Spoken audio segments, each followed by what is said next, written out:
So something just came up in the comments that I'd like to address. Welcome in. If you're new here, my name's Jake. This is our daily meditation group where we build a daily habit of meditation. So welcome in.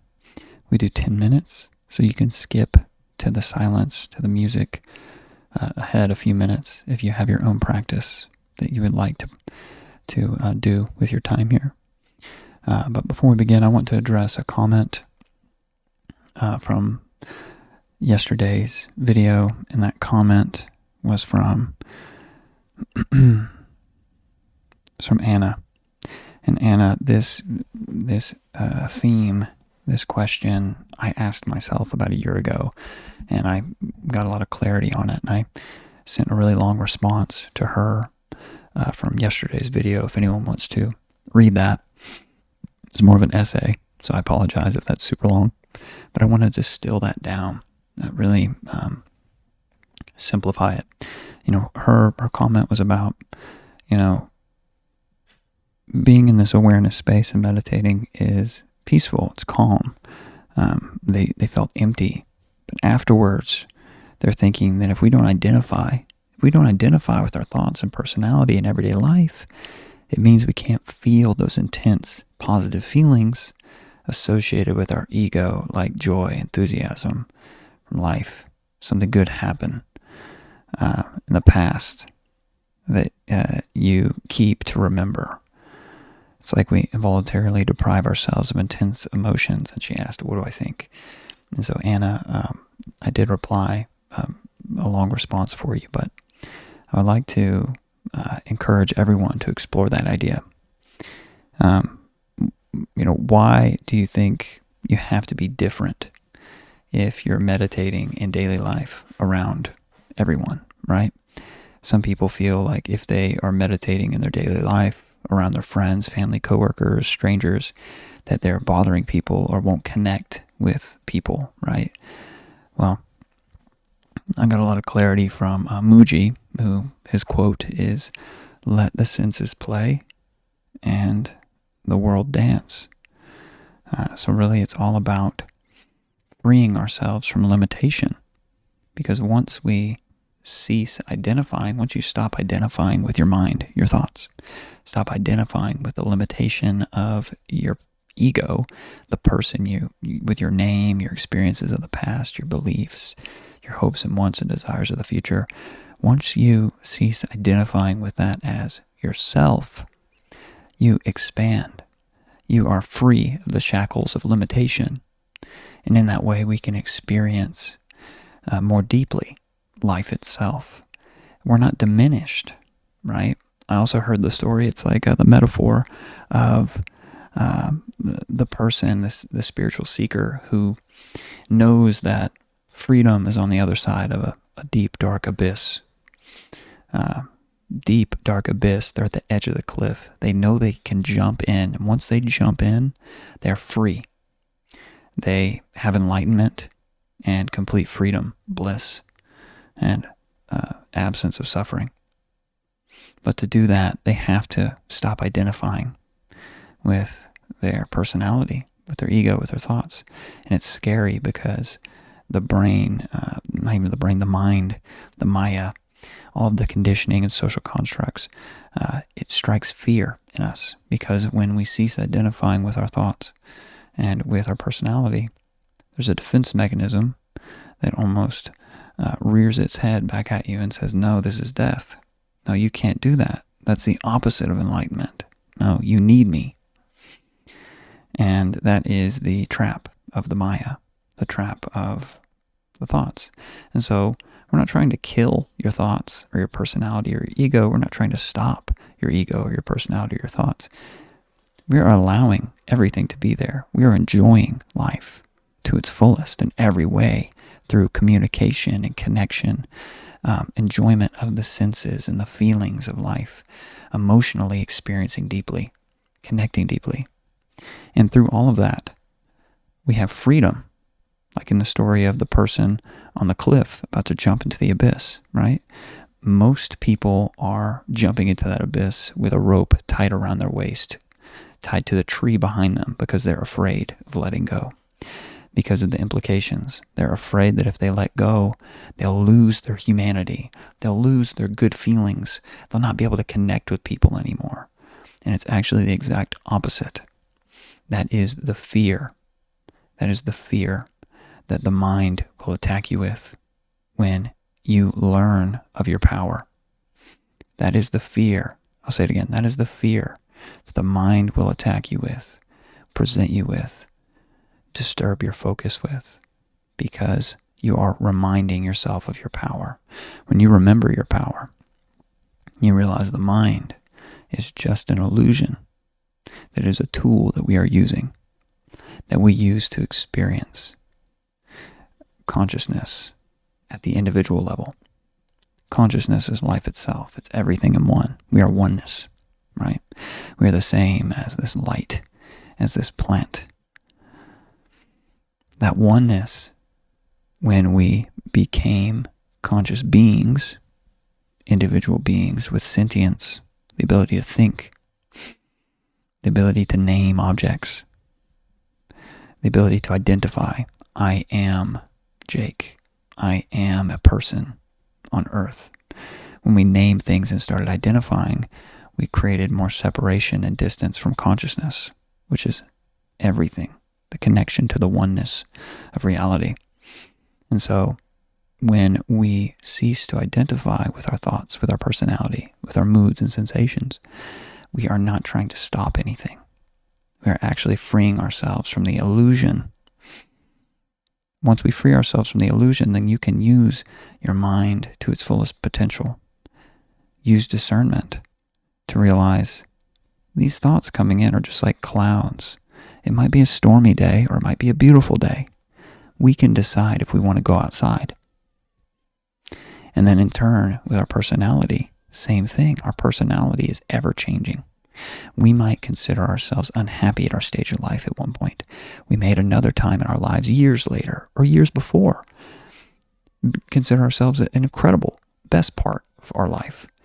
None of that matters, because that is just buying into the concept of time and buying into the concept of imagination and the mind. When we free ourselves from this, what happens is total freedom.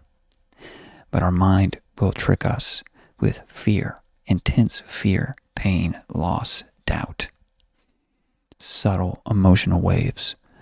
And so that's why we also don't need to identify with our emotions as well, because the mind and our emotions are intrinsically tied.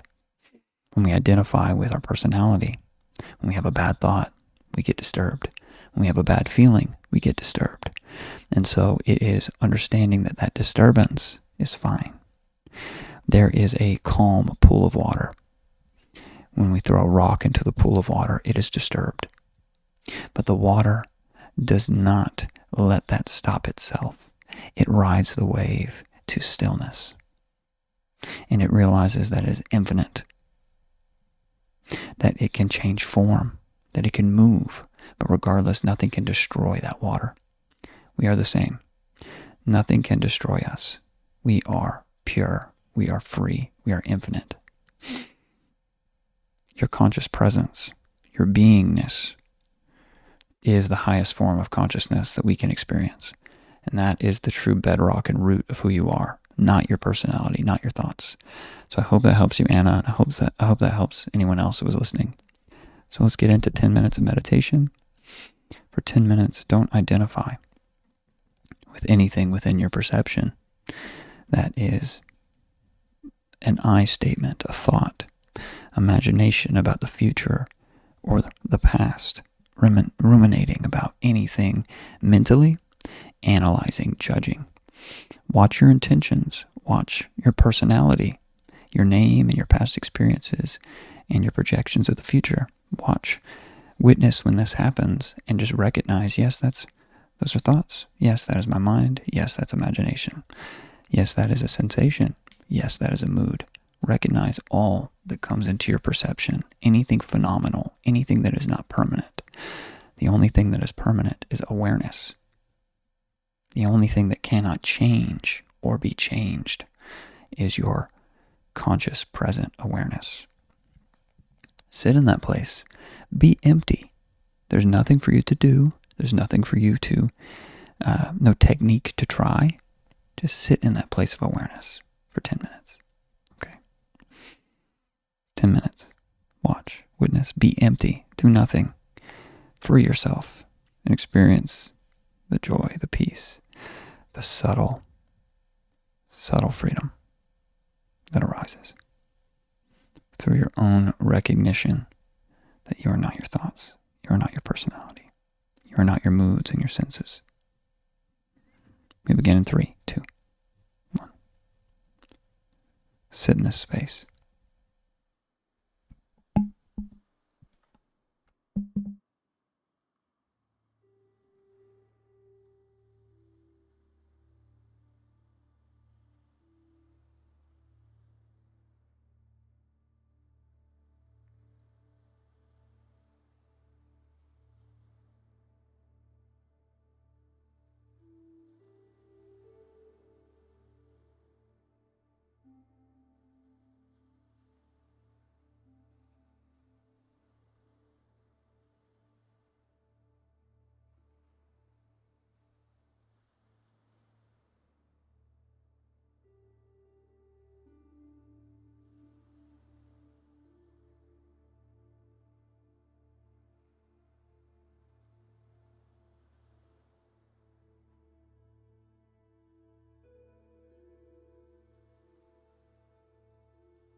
Okay, that's our 10 minutes. That is our 10 minutes. What more is there to say? But I want to support all of you in your realization, in your experience, so that you too can taste this freedom for yourselves, so that you don't have to be trapped by the mind, by all of the identification with the things that cause us the suffering. When we identify as people, when bad things happen to us or painful things happen, we suffer if we only believe this is all we are. Just these mental ideas, these containers of belief and intention, of emotional sensation. We are more than that. We are infinite. And when you know this, when you realize this for yourself, nothing can touch that. It is permanent. It is stable. It is your root. And no matter the storms that might bend your branches, nothing can uproot the knowing that you are conscious presence. You are the conscious present awareness before identification with the mind and time. So, lovely to share this space with all of you again. I'll see you again tomorrow for another meditation. Take care. Namaste.